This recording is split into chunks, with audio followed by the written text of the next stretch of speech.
This is Private Matters. I'm MaxVanPraag.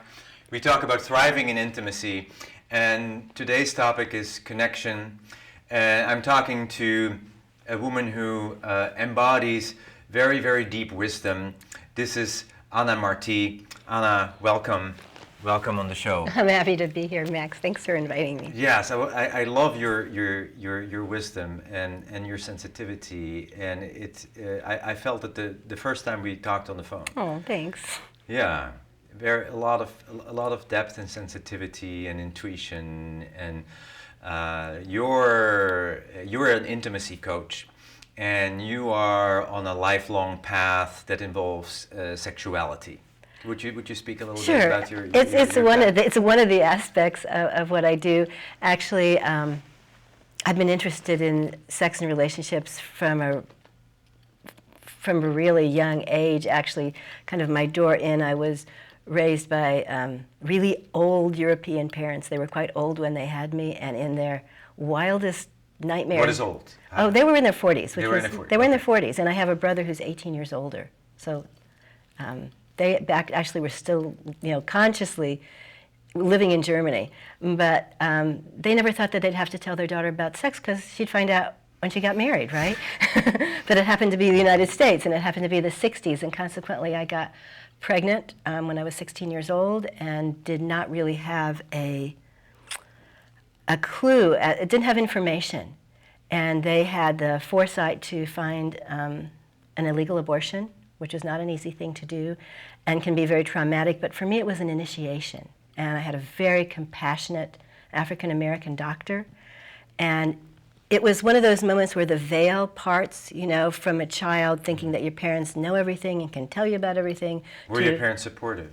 I can say yes. There certainly were parts where it was very difficult, but I was very blessed, and I think that's another aspect of what moved me to inquire into this work is I had really loving parents. One thing I grew up with was unconditional love, and as a child you think that whatever circumstances you're in, that's what love looks like. So I grew up thinking, my family was what love looks like, and then of course you go out into the world, or you go to your friend's house and you realize love doesn't look like anything like that at all. So there's a lot of pieces on my journey. I think probably the one that really moved me into this being my life's work is with my third husband. People would say I'm a really good wife. Some people date, I get married. But with my third husband, he had experienced abuse through the Catholic Church and a number of other different kinds of abuses. And so soulfully, spiritually, we're very, very connected, but sexually and intimately, we were on opposite ends of the continuum. So initially, I somewhat kind of pulled him or dragged him into this inquiry because I wanted to give healing and bring healing into my marriage. So I initially, went to workshops and came in through the Neo-Tantra door. Mm-hmm. And you went on a journey to learn and to explore about this. Yes. Well, to bring healing into my marriage, that was my, for 10 years, that was my primary motivation. And as I became more immersed in this world, I just became fascinated with how we connect as humans, and also became more aware of my own personal gifts, which was, there's a way that total strangers can tell me about things that they've never told another human being. And this was taking up a lot of time in the rest of my life.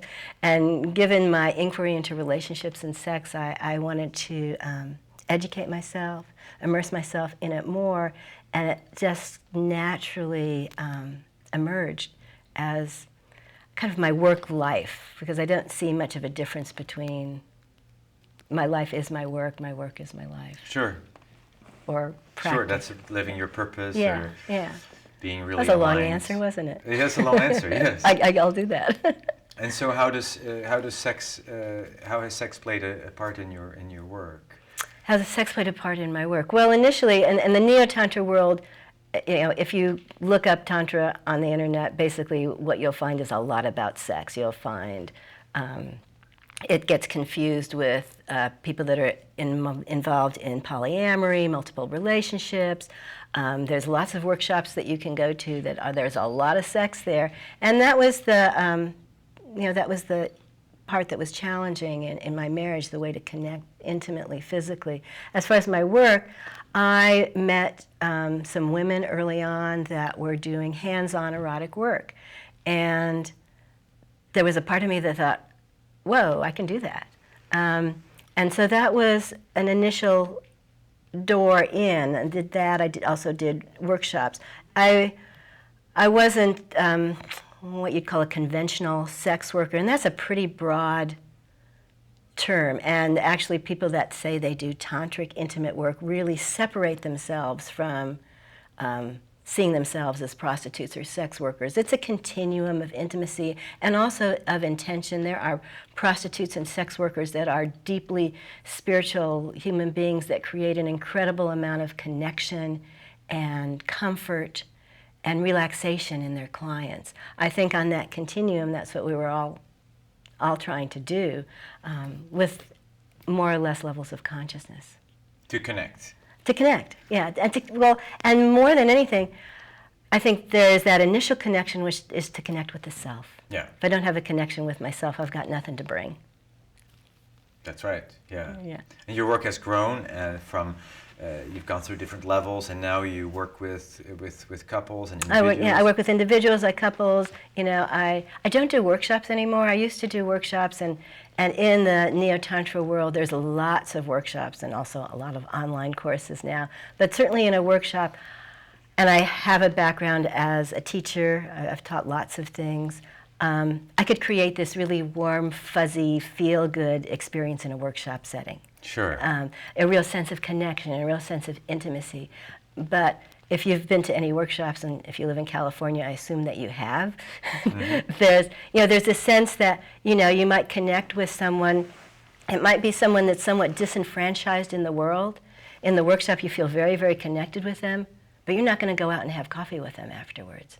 Those people still go home and still feel a sense of isolation, and so there's not the deeper levels of unwinding and change that can occur in an experience.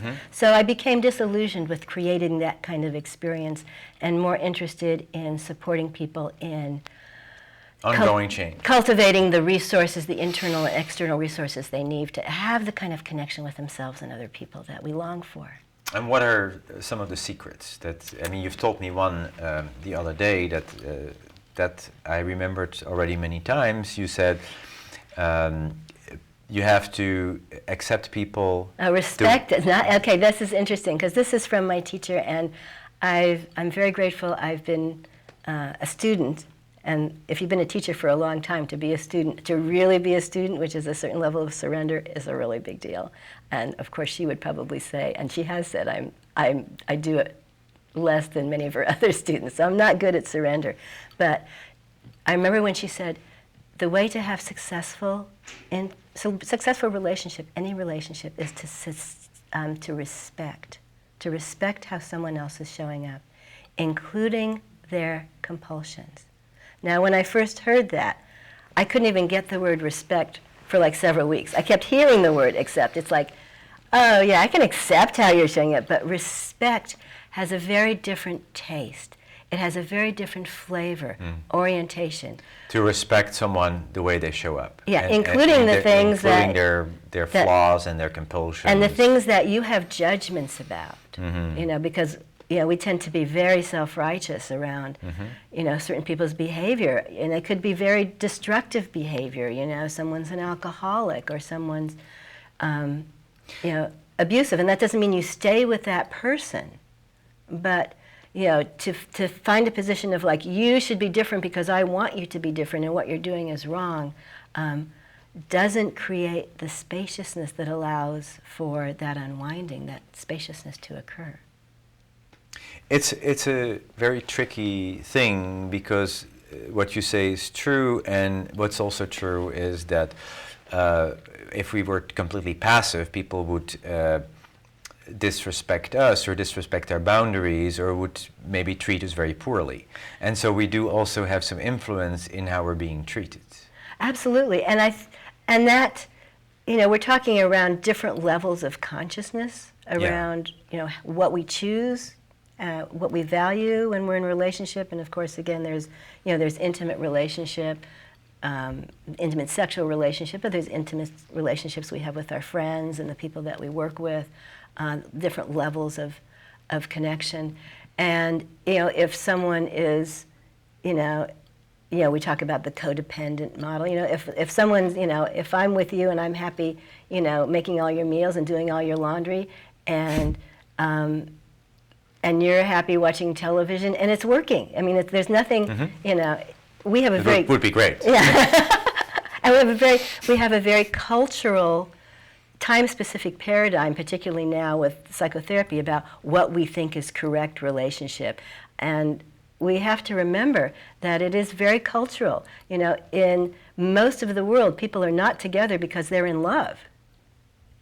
But we think it's the gold standard, and we measure ourselves and our partners based on a very cultural template. Yeah, yeah.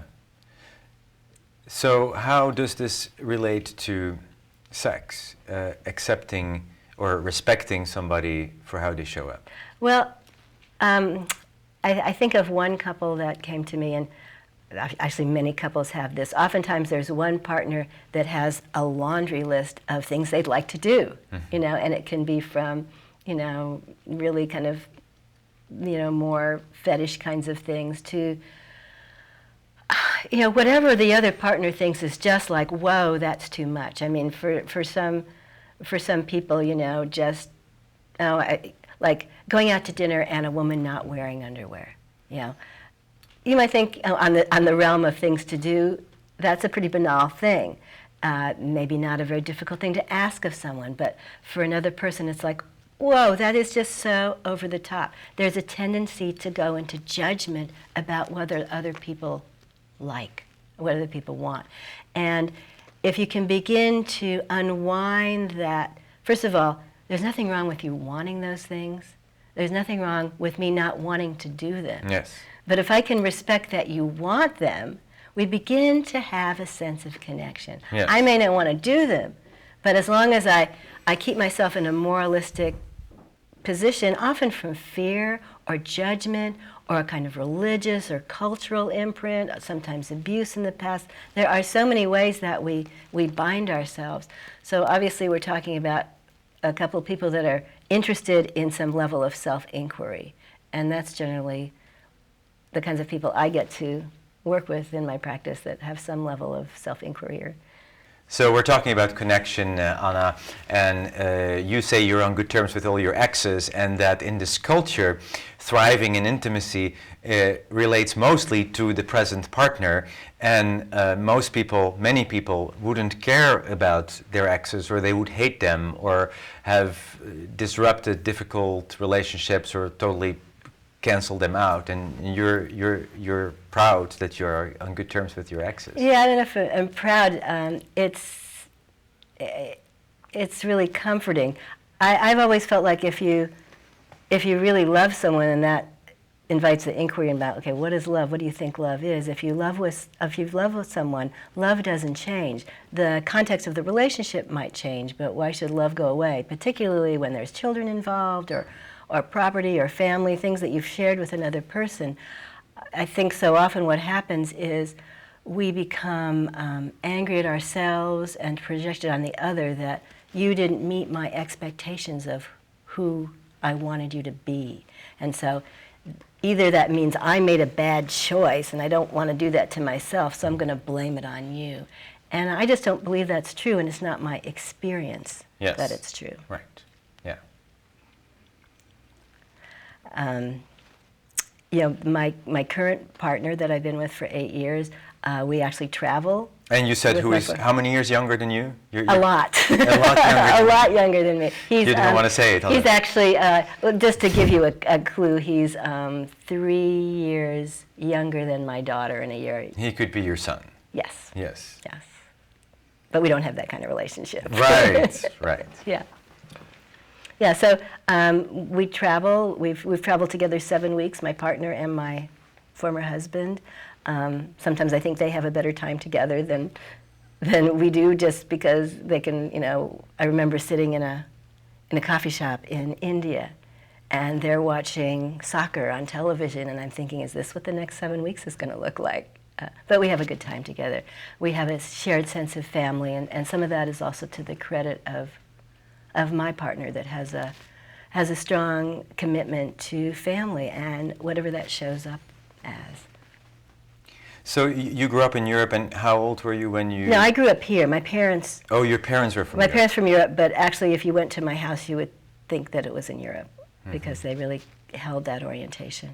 Yes, and it has transpired in you. And I know, because I'm also from Europe, and I also grew up there, how much more tolerance and acceptance there is towards sexuality and, for example, prostitution. I grew up for a big part in Holland, in my home country, where prostitution is in the heart of Amsterdam. You probably have been there. It's I haven't. Only the prostitutes airport. are in these beautiful old monumental houses. They work there.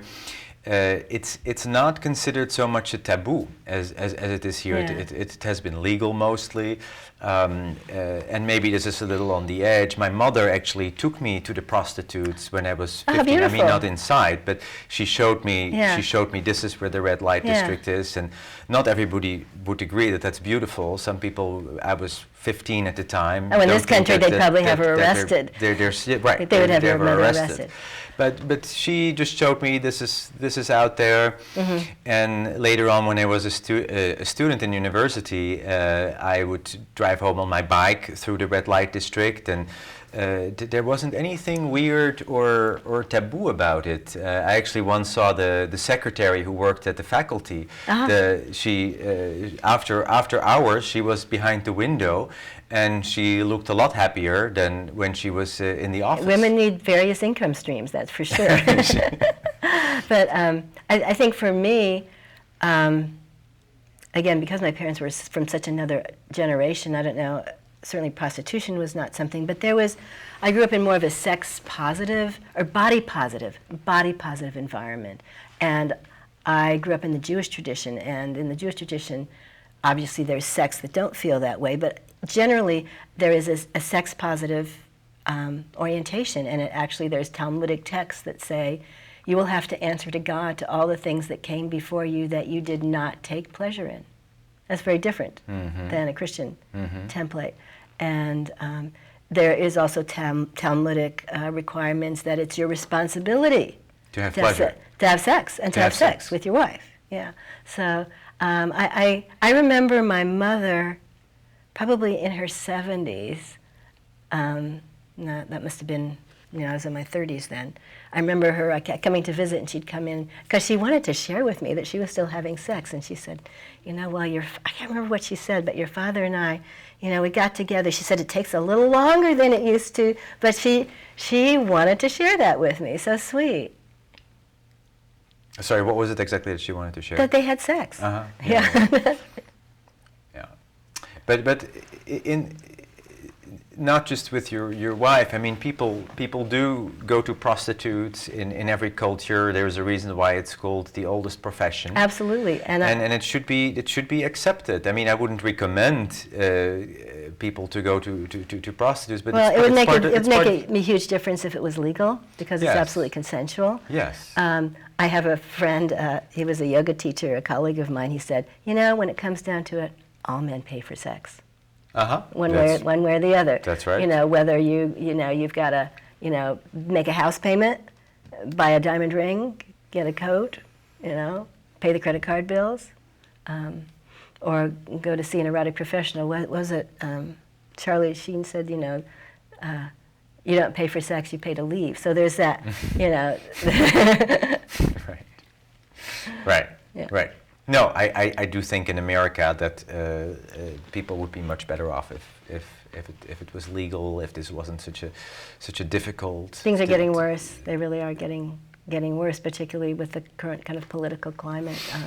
And I consistently, historically, those who yell the loudest seem to be the ones that have one of the darker shadow. I mean, I think we can look at any politicians that have, or religious leaders that have been the most vocal, and it turns out they have kinks or mistresses, and so it's interesting that historically we don't ever pay attention. Yeah, and besides the element of service, the healing that can happen. You know, somebody may be in a depression or may be going through a very hard time, and they can go to someone and be completely accepted. Yeah. Or, and I think, you know, I know many people that are erotic professionals, and often, you know, actual sex is a very small part. You know, for some people, it's the ability to just speak to someone without being judged, to just be heard. Yes. And that there's such connection in that, to feel like someone's just receiving you. And that's generally what I help people learn how to do, build these internal muscles that they can really receive one another, respect how they're showing up. Do you work with couples and who are having sex in your presence, or I have. You have? Yeah, I have. And you help with the energy and. Oh yeah, it's really quite beautiful and quite surprising. Certainly, if I talk to people on the phone and, you know, said, you know, this is what could be possible within the sessions, I think that would diminish the amount of clients I'd have. But once I work with couples and I give them this range of, you know, we can do really good work. It looks more like teaching and coaching, and we can get more experiential to the level that each of you is comfortable in my presence, and that goes with the lowest common denominator. So again, one partner might be, yeah, sounds like a great idea, let's have sex in front of her, and the other partner may feel very inhibited, and I want to really honor and respect the person that has the most anxiety. But it's surprising when people begin to relax, what they can experience. And what I provide is, first of all, a different environment and a coach. So you're not in your mind about, well, what should I do next? You can relax that. Relax. And it can be, you know, I would say it's kind of like a mini workshop. And not trying to figure it out. Right, not trying trying to figure out how to relate and what to do next and how to protect myself. And yeah, and I can kind of call them out when I notice someone's not breathing, or I can tell that they've gone away and bring that up. And so we can just tangibly in real time work with, you know, the ways that people really disengage when they're home alone, and bringing, you know, into the bedroom, you know, all their resentments, all their history, yeah, all that unconscious material. Why would people invite you in? Because they're stuck, or they want you to help them create a different dynamic or a different. People come to me in a really broad continuum of objectives. Sometimes, I would say people that become more intimate in my presence generally have some higher levels of consciousness and awareness, so that they can actually go into that space. People that are in real, you know, have some real sexual dysfunction or have some real communication issues, that's going to be a while before they can go there, and they may never go there, and it's not necessary to go there.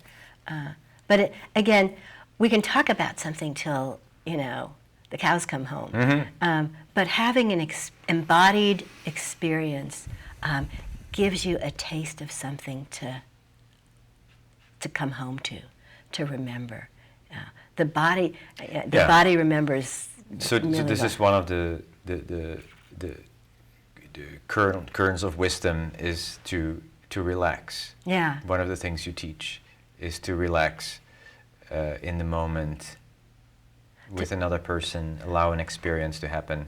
Well, relax in the presence of your own discomfort, which is always arising. I mean, thoughts are always rising and falling, emotions are always rising and falling, and it's a key fundamental view of traditional, foundational, direct realization Tantra, that there's a technology to relax with what's happening in real time, not, try to hold on to this fabricated sense of who I want to be, because then I bypass what's really happening, and no intimacy can occur if I'm if I'm not if I'm not paying attention. Yeah, because maybe I'm thinking that I want to have this wild thing happen with this person. I have this whole scenario figured out, but if I'm really tuning into my body when I'm sitting with this person, I'm not feeling that. Yeah, you're not feeling the connection with the person. You're not even like sensing where the other person is at in relationship to what you want.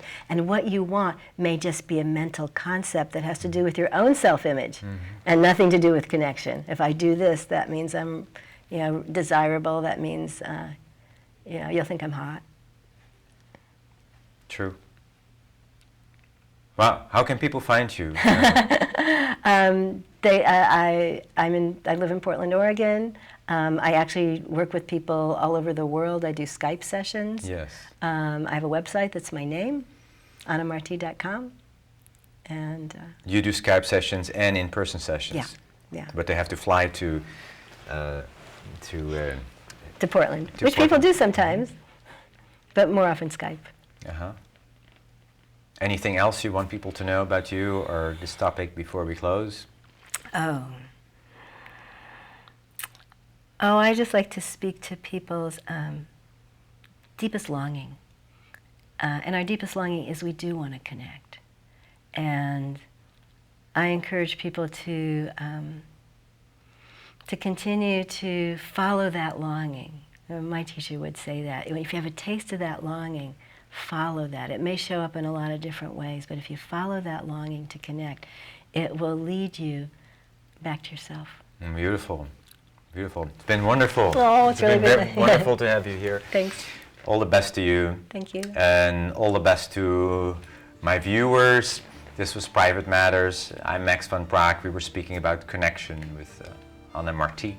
And next time we'll have another guest and speak about another aspect of thriving in intimacy.